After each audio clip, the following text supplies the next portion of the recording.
Man, that Shang-Chi movie looks awesome. I can't wait to... Idiot! Stop What? saying the Shang-Chi. It's Shang-Chi. Don't you know how to read? What, Shang? That's how you say it. It's so annoying hearing you say it the wrong way. Oh! Shang-Chi, Shang-Chi, and Shang-Chi. Actually, it's pronounced Chungus.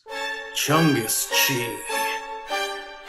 Hey guys, thanks so much for clicking on this video. My name is Chris. I recently was lucky enough to go ahead and watch Shang-Chi. And with Shang-Chi and the Legend of the Ten Rings, it brings us into the world of the Ten Rings that we were first introduced to in Iron Man 1. Along with learning about this evil organization, we also get to meet the real Mandarin and his connection to our brand new hero that'll fulfill his destiny to being the next Avenger. That's all pretty much it without giving any spoilers to you guys. This is a spoiler-free review. Now I will be doing a spoiler review and talking about those two post-credit scenes that are kind of awesome. So be sure you're subscribed and tune in for that when the movie's released. Now, just to get the elephant out of the room, because some crazy stuff right now is happening with Marvel and Spider-Man No Way Home, all I have to say on the matter is I'm waiting for the official HD look, and I'm not going to be looking at some crappy 360p video and break that down. So don't be commenting that down below. Let's focus on Shang-Chi. I have to say, out of all their upcoming Phase 4 movies that they have where they're introducing brand new characters like Shang-Chi or the Eternals, even some of their upcoming Disney Plus series with Moon Knight, She-Hulk, and Miss Marvel, Shang-Chi was the one that had me the most interested because of the kung fu element. I grew up watching a lot of kung fu movies with my dad, and I am just a sucker for the hand-to-hand combat that Jackie Chan would do in some of his earlier movies. So immediately knowing that Shang-Chi in the comics is known as the kung fu master, I had a lot of high hopes that Marvel would kind of deliver on that hand-to-hand combat in the movie, and admittedly, when I saw those first couple of trailers, I was not impressed. I thought the movie looked kind of meh, and I just did not find myself having that excitement or energy for the film.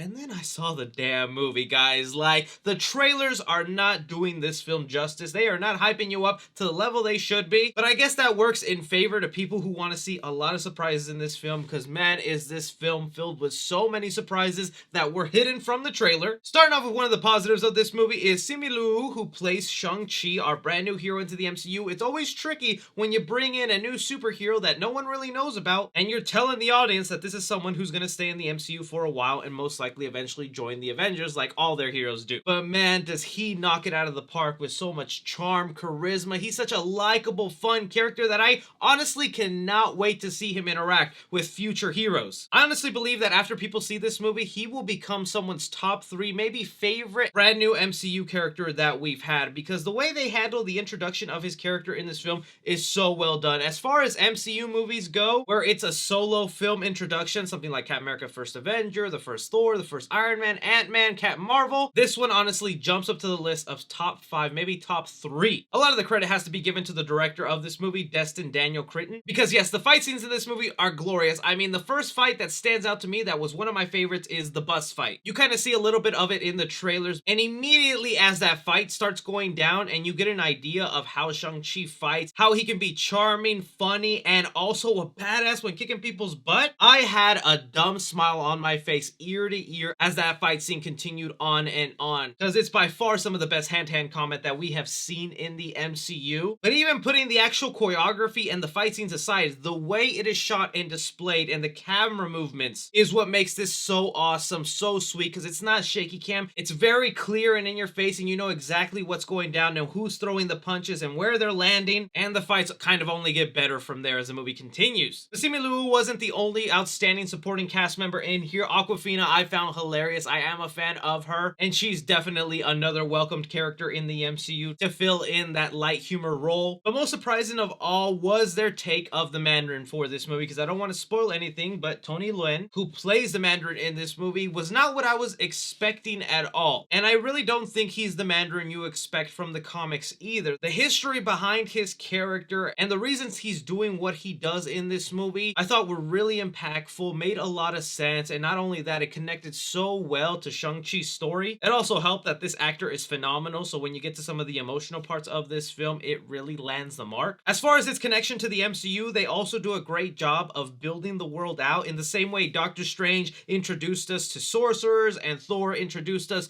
to the god world of Asgard and expanded the world further. Shang-Chi also goes ahead and expands the MCU and shows you parts of it that we have not seen before that I am interested to see a lot more of. Now, I'll be honest, even though I'm praising this movie and I loved it a lot, and I think it's a really great film. It does have some flaws and things that rub me the wrong way. One of the things in particular is, yes, it suffers again from that MCU cinematography, and that's just been a main problem with a lot of the MCU movies. But in particular here, there's a fight scene that happens along the side of a skyscraper where everything is just really dark and gray, that it kind of hinders some of the amazing choreography and fight scenes that are displayed on screen, because a lot of the characters are wearing black, it's nighttime, it's kind of hard to tell what happens there, so that was kind of a letdown. Also, I thought the movie could have done a better job with its pacing, because although for the majority of the movie I am glued to the screen and I am wanting to know more and more about this world that Shang-Chi is delivering to us, in its transition from the end of the second act entering the third act where everything just goes bananas, talk about that in a sec, it does start to drag a little bit and the movie loses a lot of its momentum that it was building up. But then again, Shang-Chi is trying to pack in a really big story, and here I do just feel it could have been a little tighter in those areas. And since I was talking about that epic finale that I don't want to give away, that was hidden from all the trailers, the final battle in this movie I really loved. I thought it was awesome, and I think people are not going to expect it at all. It almost feels like it's something pulled out of an anime and then thrown into the MCU, which for me is what makes it work so well. But it is also extremely CGI heavy, to where some things do look a little wonky. Like you can obviously tell from my pop right here of the Great Protector and snippets of the trailer, they do show a dragon, and while some of the still shots of the dragon CGI is amazing, when it's in motion a little bit, it gets a little distorted, and seeing our characters on it, it feels like they're definitely in a room surrounded by green screens. But I want to reiterate, to me, it was still an awesome battle, and it didn't take away. I just know if you're someone who hates the abundance of CGI, that final battle might not be for you. Still, even with those negatives, that is me nitpicking at this movie, because it is still fantastic, phenomenal, and a great job done by Marvel. Like, this is one of the first times in a while that once I came out of the film, I'm like, I want to see more of Shang-Chi right now. I can't wait to see what his sequel is about, how he interacts with future Avengers, his role in the MCU. Like, I'm really invested in this guy from one movie. So for Shang-Chi and the Legend of the Ten Rings, I'm going to give action 4.5 stars. I really was blown away by the action scenes in here. I actually prefer the action scenes that didn't involve a lot of unrealistic jumping and fantasy elements attached. When it was like the bus fight or the skyscraper fight where it's practical hand-to-hand combat, that is where the movie shined for me, and I want to see more of that in the future. Commenting the movie, I'm gonna give it 3 stars. You know the MCU, they have a branded form of humor where they add in light moments, and to me it didn't become overly annoying. It was just the right amount. Drama in the movie, I'm gonna give it 3.5 stars. I really was invested into the story they were telling here. I like the history of the Mandarin, how they were able to expand the MCU further and show us pockets of the world we haven't seen, but it really was this father-son story between the Mandarin and Shang-Chi that gave this film a real emotional levity. Horror in the movie, I am gonna give 1 star too, because if you are deciding to bring a youngling, that final battle might go ahead and scare them from what they're witnessing on screen. But other than that, I think they should be safe from here. And suspense the movie, I'm gonna give it 3.5 stars, because there are some twists and turns that happen in here and surprises that come about that make you really curious to how they're gonna end this thing. Casual fans, I'm gonna give it an A+. Cinephiles, I'm gonna give it an A+. And critically, I'm going to give it an A-.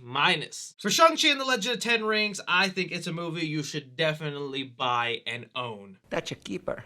Yes. But that is just my opinion on this movie. There's so many implications here to what could be happening in the future of the MCU that I can't wait to dive into with you guys, along with all the other surprises and secrets. But let me know if you're going to be watching Shang-Chi. Were you even interested in this movie? If you have seen it, go ahead and leave me your thoughts down below. But don't forget to like and subscribe. Follow me on Twitter at 3C Films or on TikTok at 3C Films. But as always, I'm Chris. Take care.